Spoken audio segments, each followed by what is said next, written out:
All right, ladies and gents. So I have a awesome one for you today. I'm here with Carlos, who was actually I think you were definitely one of the first people to join like the original version of the program, which has since been upgraded a bunch of times.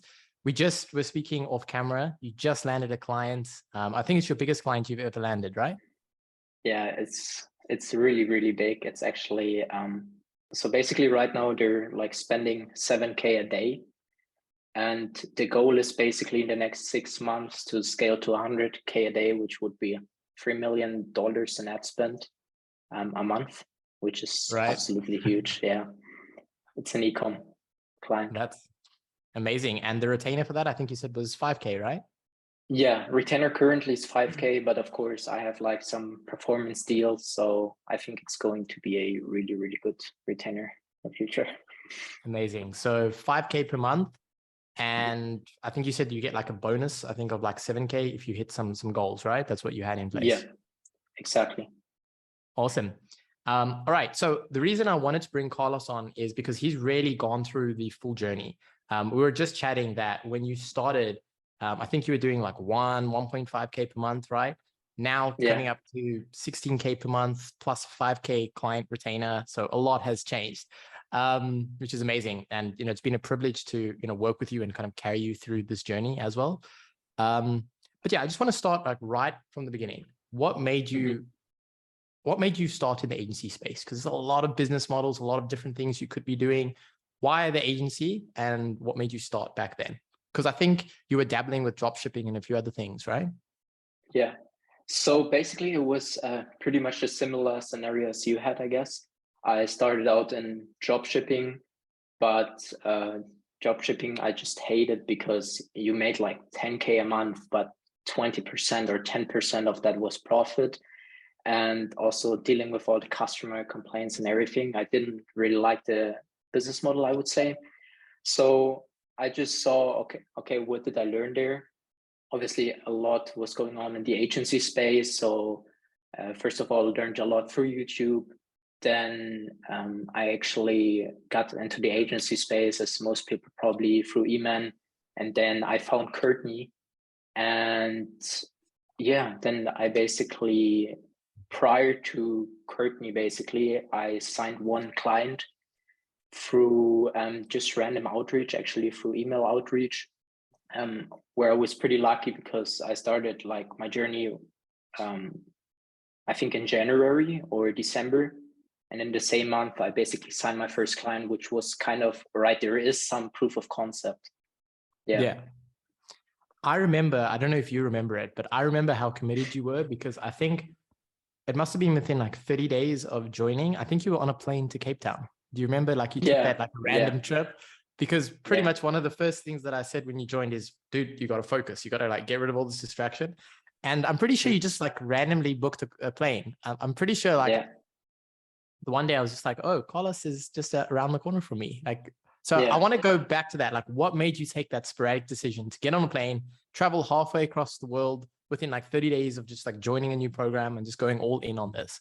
Because at the time you weren't getting that much cash flow. So it must have been a big decision. Yeah, I think funny thing is I actually spent my first retainer on that trip, which equals to around 1.5K. And yeah, it was just like I was there for exactly 3 weeks, and we were having these one-on-one calls, which were actually immensely valuable, because I think they were going for 2 months, and I knew that on every single call, I somehow needed to make progress. So I went to Cape Town to basically, also a little bit, of course, of your advice, just get rid of the distractions, just focus on it and put in the work. So went to Cape Town, booked some random Airbnbs, and was like working 8 hours a day plus at the night, basically exploring Cape Town. And it was just a valuable experience because I really saw, I think in the matter of 3 weeks, I sound like my next client actually, which brought up my revenue to like 3K. What kind of a distraction-free life and focusing on one thing and just putting in the work consistently, how far it actually can get you. was really amazing to see. So you'd say that that 1K investment with that just like random trip definitely paid for itself. I think so, yeah. Alone through like what I learned, also like seeing Cape Town, of course, has some poverty, but also has immense amount of wealth. Also, like it was so inspiring just going through, how is it called? Where you also live? Camps Bay? Camps Bay, just going through Camps Bay, seeing all these big houses, and yeah. Yeah, it's definitely an interesting one. Kind of makes you feel small when everyone around you drives a Ferrari. Sure.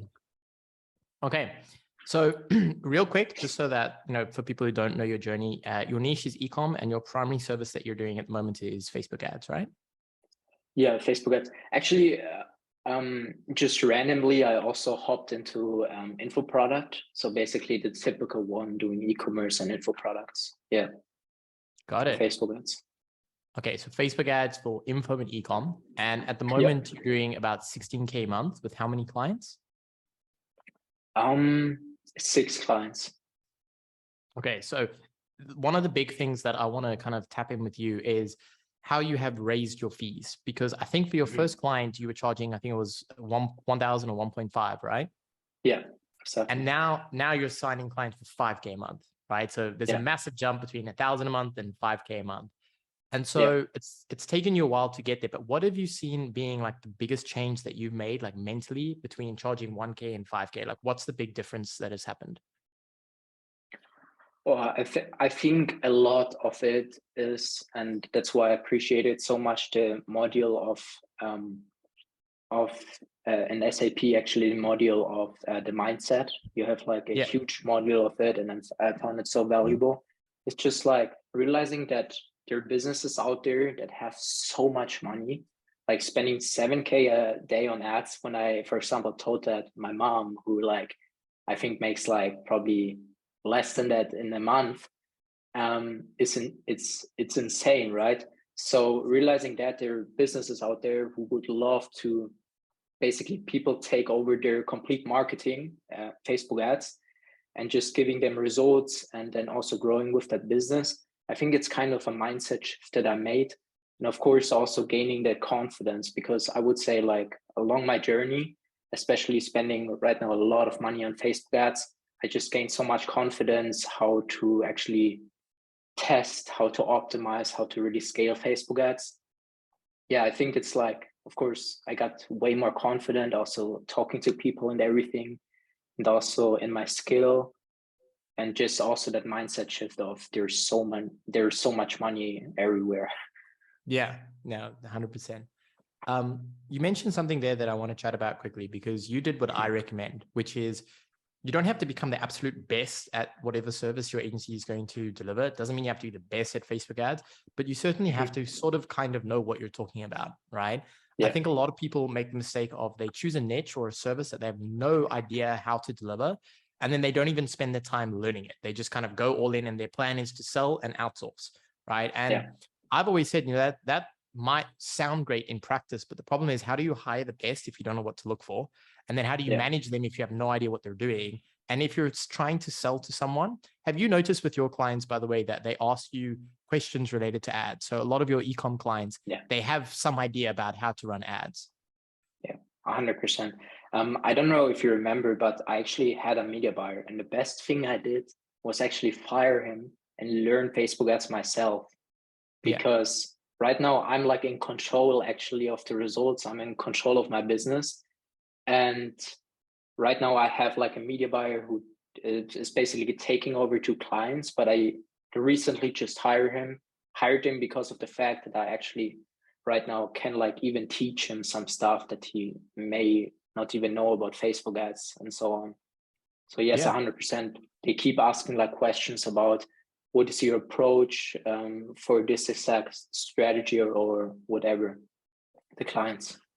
No, so I'm glad that you said that, because that's something that I always tell people is if you have no idea about ads, it's very difficult to sell to people who have some idea of ads, because they're going to ask you hard questions. And if you can't answer it, you can't answer it, right? Whereas if you're selling to a local business, right, who maybe delivers certain services, they've got no idea about how the ads work, right? The whole sales call is about, can you make me more money? Whereas in these e-com or info niches, usually the people themselves have got some experience. So the questions that they're asking are more around strategy, tracking, like deeper topics that, you know, break a lot of beginners. And I think you and I both succeeded in that space because we had prior e-com knowledge. So what would you say? I know that you didn't enjoy the drop shipping space, but would you say that you use a lot of those skills in what you do now? 100%. Like, I didn't enjoy the business model, but I'm so grateful that I did that because I learned so much through it, how to run ads myself, how to improve a conversion rate of a shop, for example, which is of course so important. And yeah.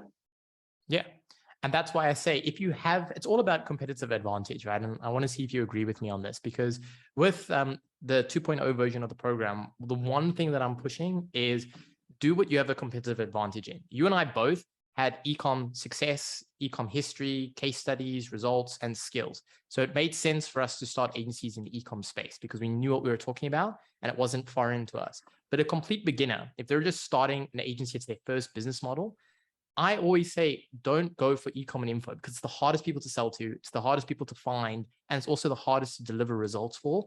Rather choose a niche like a clockwork niche where you can build an agency. You might not be able to charge as much, but you get the reps, you get the momentum, you build some cash, and then you kind of go through it, right? Would you kind of agree with that approach? 100%, 100%.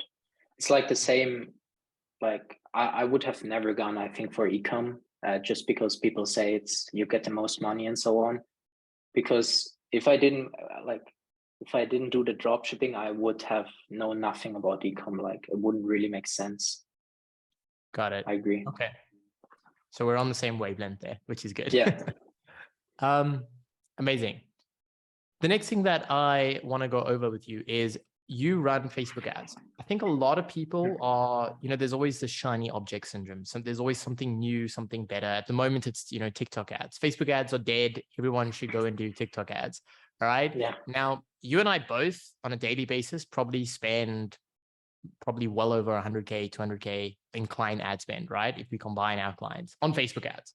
So we probably have quite a bit of experience. Have you seen Facebook ads just stop working? No.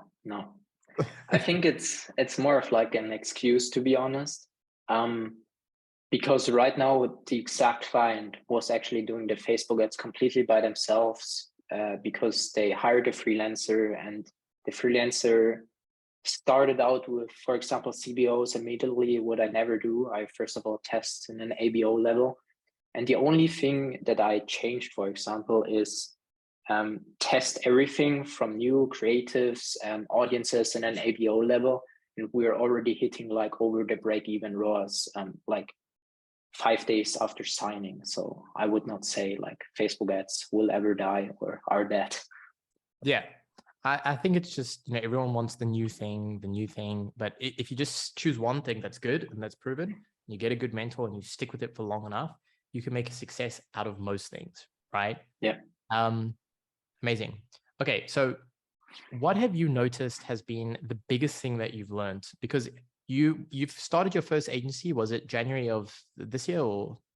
I think, December, I sort of had the thought. I think January, I actually got sort of the certificate for my business. Yeah. Got it. Okay. So we're in November at the moment. So you're pretty much about 11 months in, right? Yeah.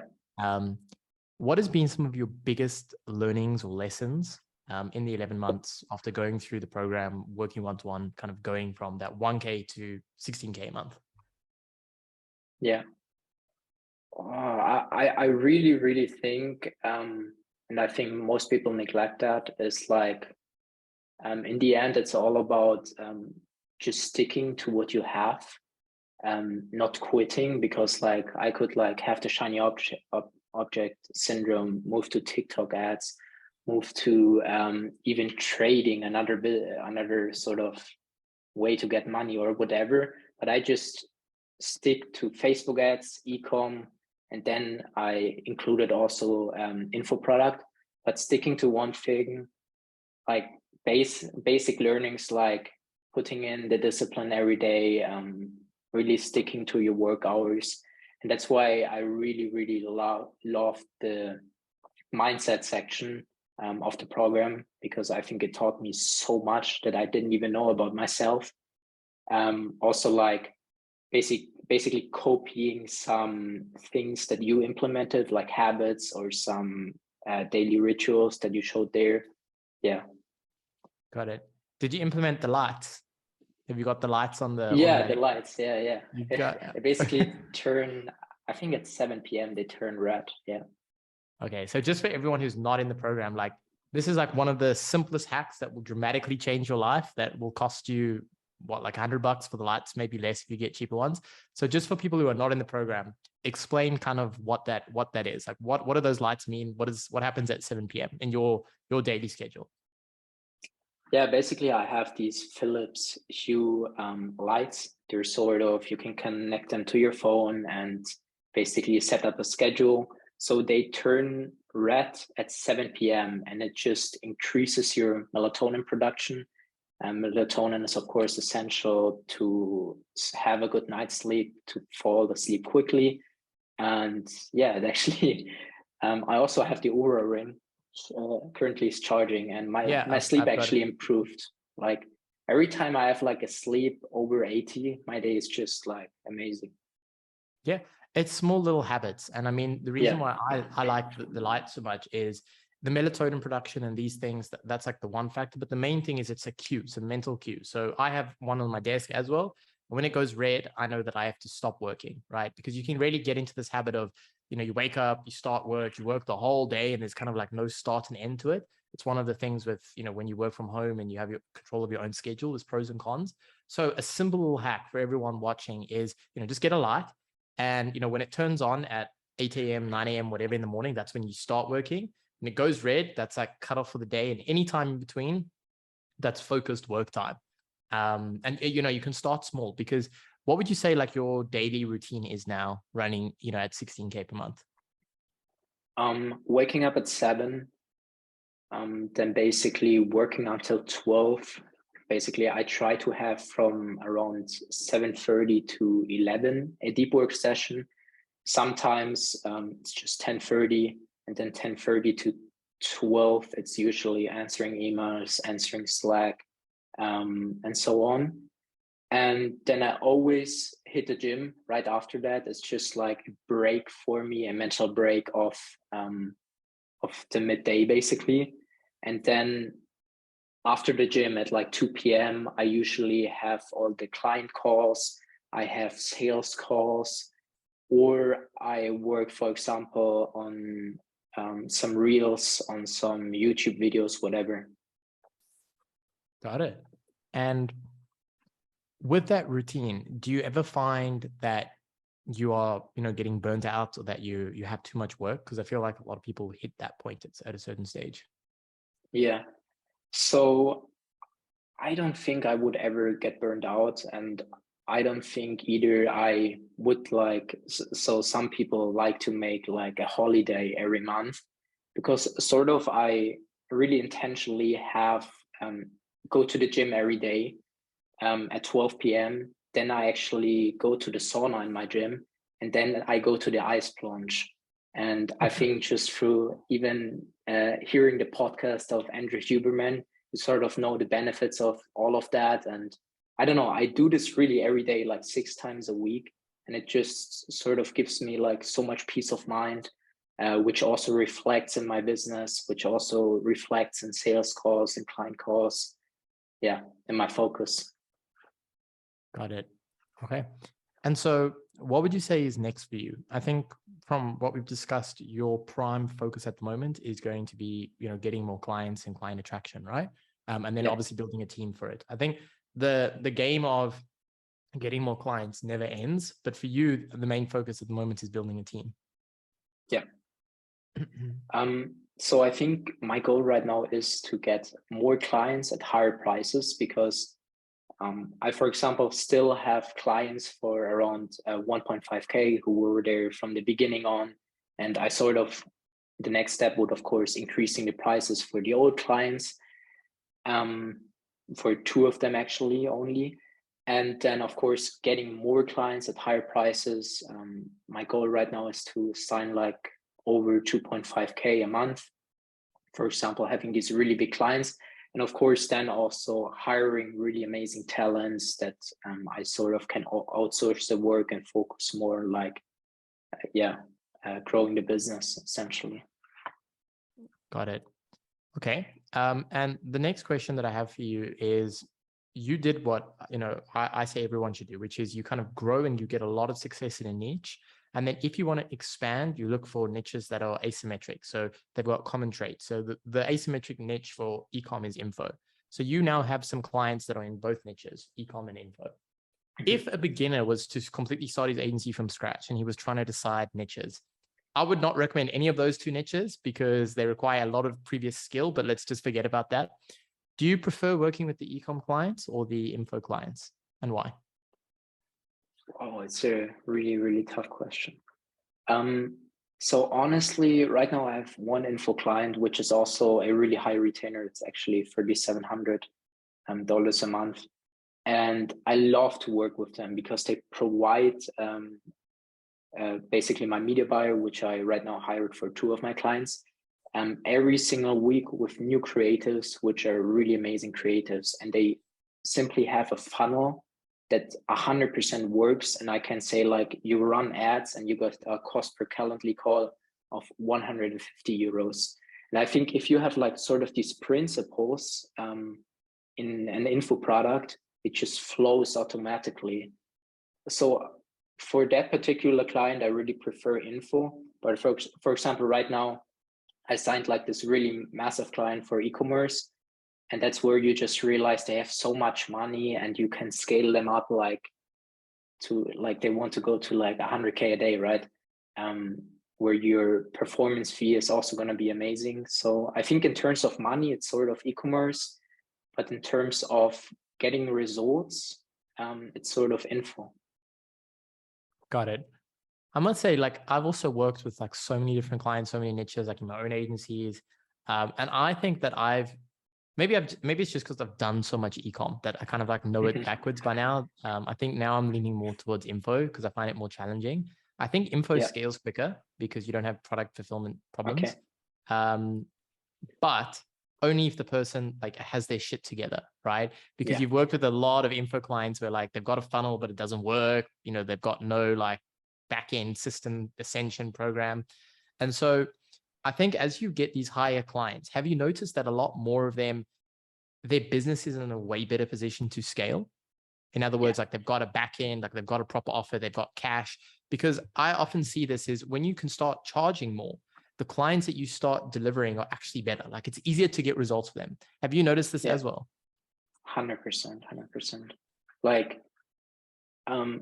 Like if you're good at Facebook ads and they've got like everything together, the funnel is working, they got all the principles in place, the service delivery for info right now, a sales call percentage of closing, like you just run ads and everything is flowing, I would say.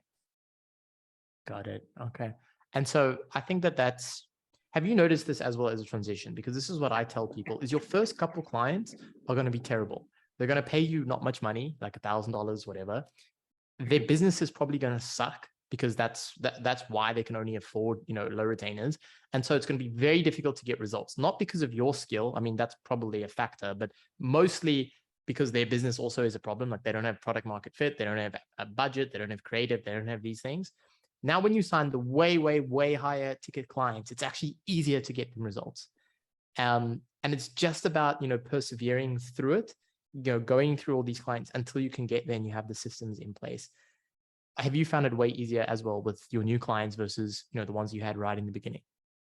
Yeah, 100%. Like, I think it's also through these really bad clients sort of gaining the confidence, because even those bad clients, I tried like my best to improve their landing page, to improve their conversion rate, to have amazing creatives. And we got, of course, somewhat okay results, but you get like confidence along the way, which then you need for these big clients, I would say. Yeah. And it goes back to what you were saying earlier, which is, the main thing is just sticking with it for long enough. I've seen that as well, which is, you got to put those reps in. Like you got to work with the terrible clients, do what you just said, which is, do your best, even though the results are not great, until you build up the confidence, the skill set, and the credibility to now get to where we are now. Right. what would you say to anyone who's thinking of starting an agency? Maybe they've tried dropshipping, they tried FBA, they've done a lot of these things. They want, the ability to travel, to live wherever, to do whatever. What would you say to someone like that? I think it's fix yourself first, because like if you can't even like get up on time, you can't, like, your attention span is completely messed up through these social media apps, you won't be able to like start a business. But then once you have these habits in place, maybe you can focus at least 3 to 4 hours a day, and then you can increase it. Stick to one thing and just never quit, because like along the way you're gonna gain so much confidence. As you said, you're gonna gain like this competitive advantage even, if you just have as much experience as possible in that one niche, which for example for me right now is Facebook ads. And yeah, then you can also pass that knowledge to your team members. You show up in sales calls with much more confidence and so on. Yeah. Got it. No, I think that's important, which is just sticking with it, persevering, and then just getting like some basic, like 90% of it is just showing up and doing it consistently enough. I think that's the case as well. Yeah. Okay, and how are you finding the one thing I want to ask you about is profitability, right? I think this is important because you mentioned it, which I actually wanted to get onto this. I have a bunch of friends in the e-com space who are doing, 80, 90, 100K per month, right? And they have those lovely, those screenshots of the Shopify stores with the revenue dashboards that everyone throws around. They love putting those everywhere. And it looks amazing. They're doing 200K a month, 100K a month, whatever in revenue. But like you said, the profitability on that is like nothing. Their 100K a month is actually only 10K after all the expenses, and then they still have tax. Now, with an agency, you have way less. So at 16K, it's you and I think you said 2 media buyers, right? Or 1 media buyer? Basically, I've hired one in the past, but right now I have 1 media buyer, yeah. Okay, so 16K a month, you and 1 media buyer. What is your profit margins like? So my expenses are actually only some software, which is like $50. And then the media buyer, I currently pay him 1.5K. And ads that I run for around 1K, 1.5K. I think profit margin, I always try to hit 80%. I think, yeah, 80%. Maybe if I hire more and really outsource the work, it's going to go to 70, 65 max. But yeah. But way higher than the 10% from the e-com guys. Yeah, a lot. Got it. And that I think is the beauty of these businesses is you can work from anywhere, you can set your own schedule. You can go to the gym at 12 o'clock, like Carlos here, and then, have a sauna and do an ice plunge. And, you can run at 70K, 70%, profit margins per month without worry. And you don't have all the logistical problems that you have with these other businesses. Cool. Well, I think that wraps up. The main thing that I just wanted to share with your story is it is possible, from January to November, 11 months, putting in the work. The main thing that I noticed with you straight away, I knew that you were going to succeed in the program the day you randomly booked that flight to Cape Town, and you just sent me a message and like, hey, I arrived here. That's when I knew kind of you were going all in. Is there anything else that you want to share along with your journey or anything before we wrap up here? Yeah, I think we touched basically on all points. Yeah, that's good for it. Got it. All right. Well, thank you for doing this. And yeah, we'll see you guys in the next one.